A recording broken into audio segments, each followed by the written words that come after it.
बंधुओं, आइए इस कार्तिक मास में हम लोग कार्तिक मास का कथा सुने, कार्तिक महात्म का। उसके पहले हम लोग थोड़ा कीर्तन कर लें। श्रीमन नारायण नारायण हरि हरि, श्रीमन नारायण नारायण हरि हरि, श्रीमन नारायण नारायण हरि हरि, श्रीमन नारायण नारायण हरि हरि, श्रीमन नारायण नारायण हरि हरि, श्रीमन नारायण नारायण हरि हरि। बोलिए श्री दामोदर भगवान की जय। आइए हम लोग तीसरा अध्याय आज सुने, पानी की उत्पत्ति की कथा। इस कथा को सुनने से घर में सुख समृद्धि और शांति रहती है। आइए हम लोग सुने। सत्य महामा बोली, आप सभी काल में व्यापक और सभी काल आपके आगे समान हैं। फिर यह कार्तिक मास ही सब मासों में श्रेष्ठ क्यों है? सब तिथियों में एकादशी और सब मासों में कार्तिक मास को ही आप अपना प्रिय क्यों बतलाते हैं? इसका कारण कहिए। भगवान कृष्ण बोले, हे प्रियजन, हे प्रिय, तुमने मुझसे बहुत अच्छी बात पूछी है। सुनो, मैं तुमको इसका कारण बतलाता हूँ, ध्यान से सुनो। इसी प्रकार एक बार महाराज बेन के पुत्र राजा पृथु ने प्रश्न के उत्तर में देवर्षि नारद से प्रश्न किया था और श्री नारद जी ने उसी कार्तिक मास की महिमा बतलाई थी। राजा पृथु के प्रश्न के उत्तर में देवर्षि नारद ने कहा था, हे राजन, एक समय शंख नामक एक राक्षस बड़ा बलवान और अत्याचारी हो चुका है। उसने अपने अत्याचारों से तीनों लोगों को कंपायमान कर दिया है। उस शंखासुर ने स्वर्ग में रहने वाले देवताओं को जीतकर इंद्र आदि 10 लोकपालों के अधिकारी को छीन लिया है। उससे डरकर सभी देवता सुमेरु पर्वत की गुफाओं में कुटुंबियों के साथ बहुत दिनों तक छिपे रहे थे। वे सुमेरु पर्वत की गुफाओं में निश्चिंत होकर रहने लगे। उधर जब शंख को पता चला कि देवता आनंद से सुमेरु पर्वत पर रहने लगे हैं, तो उसने सोचा कि ऐसी कोई दिव्य शक्ति जरूर है जिसके कारण अपना अधिकार छीन जाने पर भी देवता बलवान होते हैं। यह सोचते सोचते वह इस परिणाम पर पहुंचा कि वह वेद मंत्रों के बल से ही बलवान हो रहे हैं। अगर इसे वेद छीन लिए जाए तो वह अपने आप निर्बल हो जाएंगे। देवर्षि नारद बोले, ऐसा सोचकर असुर शंख ने भगवान विष्णु को सोते हुए देखकर सत्यलोक में वेद चुराने के लिए पहुंचा। उसको आता देखकर भगवान विष्णु ने उसकी नियत जानकर उसके डर के मारे बीज मंत्रों के साथ समुद्र के जल में छिप गए। शंख भी वेद मंत्रों द्वारा बीज मंत्रों को ढूंढता हुआ समुद्र में प्रविष्ट हो गया, लेकिन न तो उसको वेद मंत्र मिले और न बीज मंत्र ही। जब शंख समुद्र से निराश होकर वापिस लौटा तो उस समय श्री ब्रह्मा जी पूजा की सामग्री लेकर सब देवताओं के साथ भगवान विष्णु की शरण में पहुँचे और भगवान को गहरी नींद से जगाने के लिए गाने बजाने लगे और धूप गंध आदि से बार बार उनका पूजन करने लगे। धूप दीप नैवेद्य अर्पण करने पर भगवान की निद्रा भंग हुई और वह देवताओं सहित श्री ब्रह्मा जी को अपनी पूजा करते देखकर बहुत प्रसन्न हुए और उनसे कहने लगे, मैं आप लोगों के इस कीर्तन और मंगलाचरण से अतीव प्रसन्न हूँ। आप अपना अभिष्ट वर मांगिए, मैं अवश्य प्रदान करूँगा। जो मनुष्य अश्विनी शुक्ल की एकादशी से देवोत्थानी एकादशी तक ब्रह्म मुहूर्त में उठकर मेरी अर्चना करेंगे, वह तुम्हारी तरह मेरे प्रसन्न होने के कारण सुख को प्राप्त करेंगे। यह जो पाद्य अर्घ्य, आचमन और जल आदि सामग्री आप लोग मेरे लिए लाए हैं, वह अत्यंत गुणों वाली होकर आपका कल्याण करेंगी।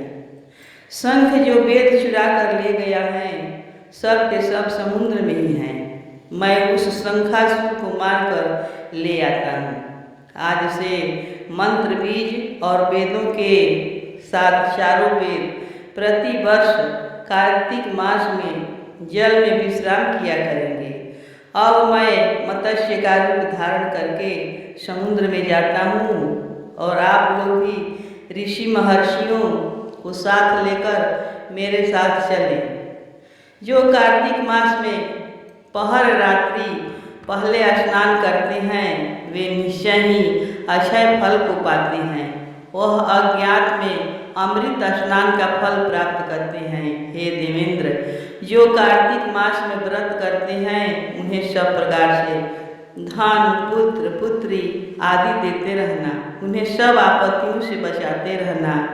हे धनपति कुबेर, मेरी आज्ञा अनुसार तुम उनका धन धान बढ़ाते रहना, क्योंकि इस प्रकार का आचरण करने वाला प्राणी मेरा रूप धारण करके जीवन मुक्त हो जाता है। जन्म से लेकर मरण पर्यंत जिसने विधि पूर्वक यह उत्तम व्रत कर लिया है वह आप लोगों का भी पूजनीय है।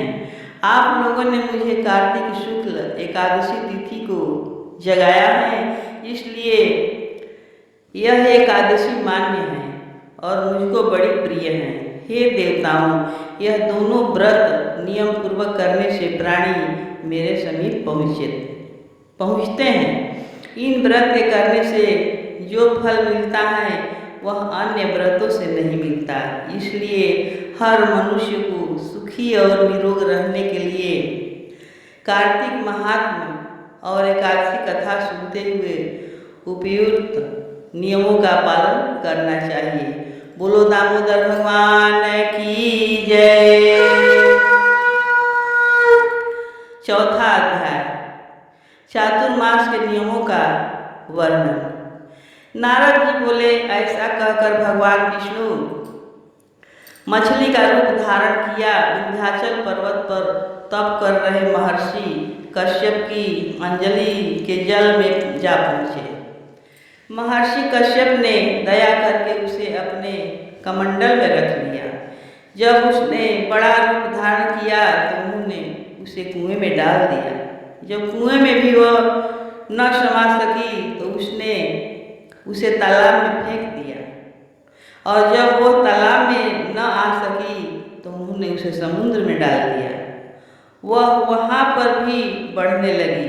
फिर उस मत्स्य रूपी नारायण ने उस शंखासुर को मार डाला। पश्चात शंख को हाथ में लेकर बद्री वन में आ पहुँचे।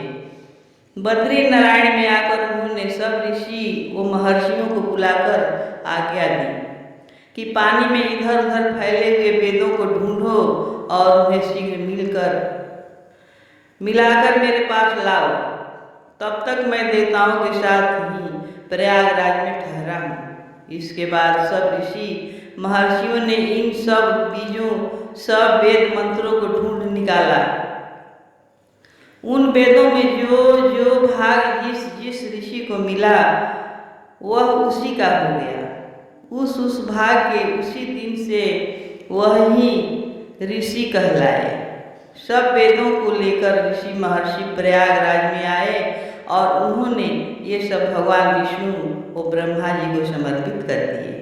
ब्रह्मा जी वेदों को पाकर बड़े प्रसन्न हुए। उन्होंने देवताओं और ऋषियों के साथ अश्वमेध यज्ञ किया। यज्ञ के अंत में देवता, गंधर्व, यक्ष, नाग भगवान विष्णु को दंडवत करके प्रार्थना करने लगे। देवताओं ने कहा, हे देव, हे जगन्नाथ, हे प्रभु, हमारी प्रार्थना सुनिए। हम लोगों के हर्ष का समय है, इसलिए आप हमें वरदान दीजिए। नष्ट हुए वेद पुनः श्री ब्रह्मा जी को प्राप्त हो गए।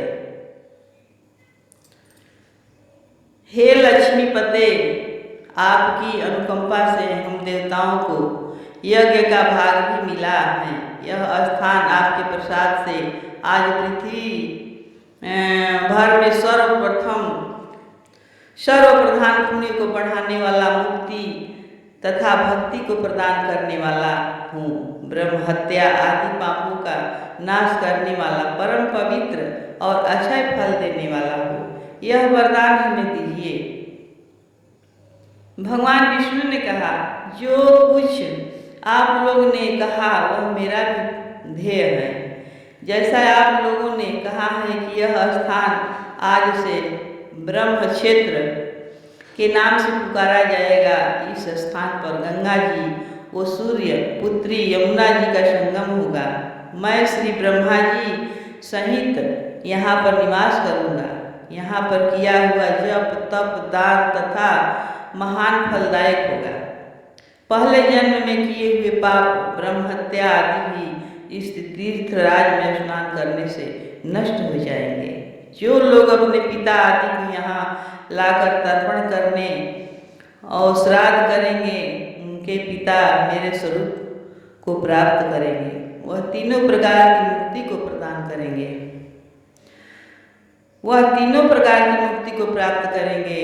मकर संक्रांति पर माघ मास में प्रातः काल यहाँ आकर स्नान करने वाले के दर्शन मात्र से ही सब पाप मिट जाते हैं। ठीक उसी तरह जिस तरह सूर्य के तेज से अंधकार का नाश होता है। हे मुनीश्वर, मेरे वचन ध्यान से सुनिए। मैं सर्वत्र व्याप्त रहता हुआ भी हमेशा बद्री नारायण में निवास करता हूँ। सैकड़ों वर्ष तक किसी दूसरे स्थान पर तप करने का जो फल मिलता है, वही फल यहाँ एक दिन में मिल जाएगा। जो मनुष्य मेरे उस स्थान बद्रिकाश्रम का दर्शन करेंगे, वह जीवन मुक्त हो जाएंगे और उनके समस्त पाप नष्ट हो जाएंगे। सूत जी बोले। ऐसा कहकर भगवान विष्णु अंतर ध्यान हो गए और देवतागण भी अपने अंशों को वहीं छोड़कर चले गए। जो मनुष्य कथा को श्रद्धापूर्वक सुनते हैं, वह श्री प्रयागराज व बद्रिकाश्रम जाने व स्नान करने के समान फल प्राप्त करते हैं। बोलो दामोदर भगवान